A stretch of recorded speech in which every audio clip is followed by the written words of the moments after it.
Today's guest is Austin Keate. Austin is currently Director of Collections at Texas Dealer Solutions, a prominent finance company specializing in deep subprime auto debt aggregation and collections. Austin's career took off when he assumed the position of general manager at an in-house finance dealership and led a team of collectors, salesmen, shop staff, and support staff. Austin left the dealership to be a founding partner at the then startup Texas Dealer Solutions, during which he created, implemented, and improved processes in not only collections and recovery, but sales and acquisitions as well. Austin, thank you for joining us today. Thanks for having me, Christina. Of course. So before we jump into our discussion today, do you want to talk a little bit about how you found yourself, leaving whatever you were doing before as a general manager and forming your own auto collections company? Obviously, this is a peripheral business to in-house finance dealers. We specifically purchased that or serviced that from in-house finance dealers. So it was a pretty natural segue. There's a need in the space for dealers to be able to sell their loans in order to free up their cash flow. We had an opportunity and we took it. Me and several partners started at boots on the ground upstairs at the dealership, if you'll believe it or not, in a couple cubicles with a small team, and it has taken off. Now we have 35 some odd people inside and outside of the office. Been quite a journey. Oh, that's awesome. As you've kind of been diving into this journey, what kind of nuances would you say have come up for this area of collections compared to what you may have experienced before? I would tell you one of the biggest differences that I personally wasn't expecting. It is very easy for someone to be upset with you whenever you haven't met them face to face. And that sales process and actually selling them car, they really like you a whole lot more. Once From they the know your consumer face. standpoint. And the other part that I had definitely had to get used to is an aspect of our business is business to business collections too, right? Whenever we purchase these loans, we have recourse on the account, meaning if the contract does not perform, we can reassign that account back to the dealer. Oftentimes, they are unhappy to pay those. So it puts us in the position of having to collect the collectors, which was definitely a new challenge. I really enjoy working in collections. And that kind of helps us segue into the topic, which is all about relationship building in connection with advancing technology. So it sounds like within your company that relationship building is very key to making sure the transaction process and the communication is smooth. But I noticed when I was looking at your background that you've been involved in, some tech stack migrations, and your company is also, utilizing technology to enhance your collections organization. So let's just talk about how we balance advancing in technology and keeping up with the time, so to say, while maintaining that relationship. It is definitely a balancing act. Anytime you provide self-service options and push people towards those self-service options, you're risking losing that interpersonal contact. And as we try to integrate more self-service options, that's something that we continue to try to hit that perfect balance of. Two of the things that I have found most critical in maintaining that relationship are setting expectations and contact at first point of delinquency. If prior to an account becoming delinquent, I have a conversation with you about the expectations. Whenever your account becomes delinquent, it's going to be a different conversation than if I only talk to you at the first point of delinquency. And I'm of the opinion that if you have your salespeople delivering that, then you're doing yourself a disservice because you're going to make your job as a collector that much more difficult down the road. And whether or not they ever become delinquent is entirely up to them. But by hand introducing them to the self-service options, you increase the chances that they'll utilize those. And on top of that, that first point of delinquency conversation, it becomes a lot easier. If you aren't consistent with that first point of delinquency conversation, you might land yourself in hot water though. You would always be putting yourself in the bad cop position if you're only showing up when bad things are happening. Correct.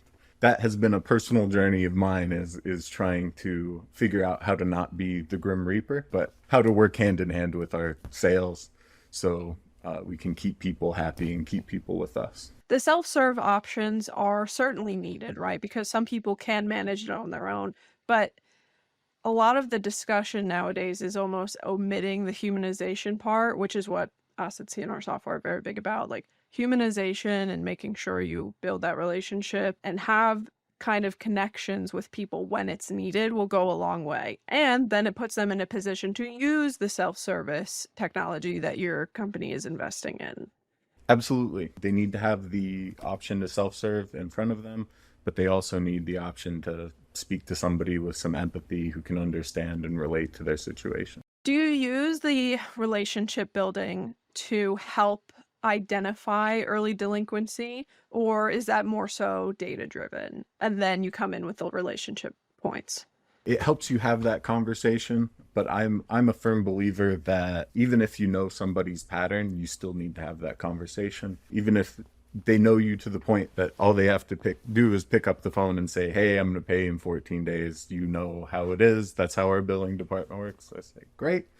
Hope you're doing well. You looking to do some more business?" "Okay, no. Have a great day." It's important to have those conversations. And if you're not consistently speaking with your customers whenever they're delinquent, then you're not going to know whenever a pattern changes. You need to find out immediately whenever a pattern changes so you can decide how you're going to handle it and know what's approaching, because delinquency goes from 7 days to 28 days to even more very, very, very quickly. Almost like you're using the data to help nudge your decisions along, but getting that human to human conversation going, you can pick up on those emotional, cues that your, spreadsheet of data on their repayment patterns isn't necessarily going to show you. Absolutely. When it comes to maintaining these relationships, has there ever been an instance, whether you're seeing in the industry in general or in your specific area, of where technology has kind of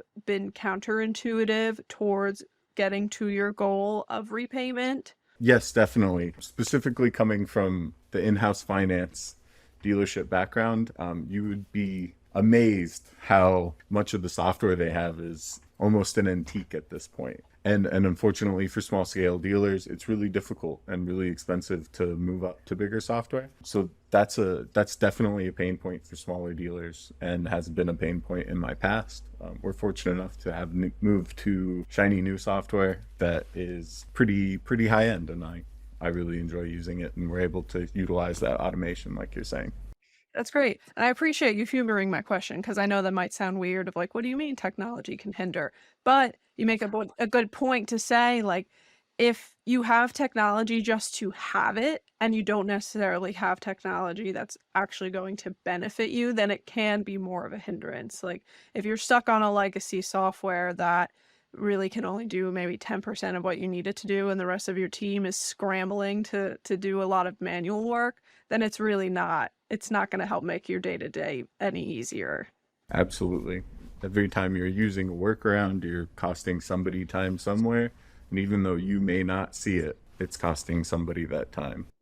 So as far as relationship building from the team side goes, you talked a little bit about how you personally like to kind of pick up on those emotional cues, build a relationship, not just during the bad times, but to preemptively soften the bad times when you have to reach out. How do you pass those teachings along to your team to make sure that everybody is following this template almost for reaching out to your customers? I am a firm believer in one-on-one conversations, in relationship building and also team building. I think in order to change habits, you need very immediate and very direct feedback with individuals. And I like to keep team sizes very, very small. I like to keep even accounts in one group. So we are a firm believer in cradle to grave. The second your account becomes delinquent, you have one collector working on it, and you will pay to deal with that one collector unless there's an issue until the end of that loan. I think that helps give individuals ownership over the accounts, along with having smaller team sizes. You allow supervisors to have that direct feedback. Having those one-on-one conversations with supervisors and collectors allows them to more efficiently handle issues as they come up. And I imagine that also helps from the client perspective or your customer perspective. It doesn't necessarily seem like there's a bunch of people against them, right? Like you're assigning one person to one account who's going to help them, whose goal is to help them get out of any kind of distressed debt that they're going through, instead of hearing from person A and then person B and then having it be a pile on. Yeah, absolutely. Hearing conflicting messages is the best way to raise somebody's heart rate. To think about it in more personal terms, when's the last time you called your bank? Oh, I try not to. Yeah, because you're on hold and then you go through 10 different self-service options and then 3 different tiers of individuals to get the one that can actually resolve your issue. If you had one person that you could call who always resolved your issue, be it a business to business customer or a consumer, how much better would that relationship be? So much better. Oh, yes, for sure. You said you were a founding member and it was originally a startup. Now you're considering it out of the startup phase. How did you establish the framework and implement to what it is today? I was fortunate in that I had that in-house finance dealership background to kind of build from. Sales obviously works a little bit different whenever you're pursuing businesses rather than consumers, but collections is very much still the same. It's the same customer, deep subprime. It's a difficult demographic to collect. So having that experience and already having the policy and procedures, at least on the collection side, made that substantially easier. I was also fortunate enough to bring other people on board who were subject matter experts in sales and just absolute rock stars. And I can't say enough good things about my partners. They're great people, and without them, we wouldn't be where we are. That's great. Are there any stories from whether it's standing this up or maybe a first instance where you were working out how exactly to best communicate with your customers that turned out to be successful? Any story you'd like to share? Our first dealership who didn't want to pay us back, we had never collected businesses. So as soon as this guy went delinquent, we called him and all of a sudden he stopped picking up the phone. And we all looked at each other and we were like, this guy's not going to pay us back. What do we do? and that was definitely a learning experience. We were fortunate enough that it was still in Texas, and we actually went and visited the guy, worked out a repayment plan because he was going through some stuff and ended up losing his business. But we were able to work with him, and so it ended up being a positive experience. But man, did we panic whenever we realized he wasn't going to pay us, because being business owners and being managers of other businesses, we didn't really imagine a world where they just wouldn't. And did that come out of nowhere, or was that a instance of you started seeing the patterns were adding up and you realized, oh, we have to use our relationship skills to find out what's going on? Absolutely. The second people stop answering and people start getting cagey about checks in the mail, oh, I can do it whenever this happens. Had to get in there from day one. And fortunately, we only had one immediately, so we were able to give that all our attention. And that's definitely how we problem solve. We give all of our attention very quickly. It doesn't need to be a negative experience, but it needs to be had quickly. Austin, it's been so nice speaking with you today. Before we wrap up, is there anything you'd like to share? Just what I previously said. I think setting expectations immediately is the most important thing that you can do, and consistent contact at first point of delinquency. It is absolutely critical, and if you aren't consistent about it, it's not going to have the same effect.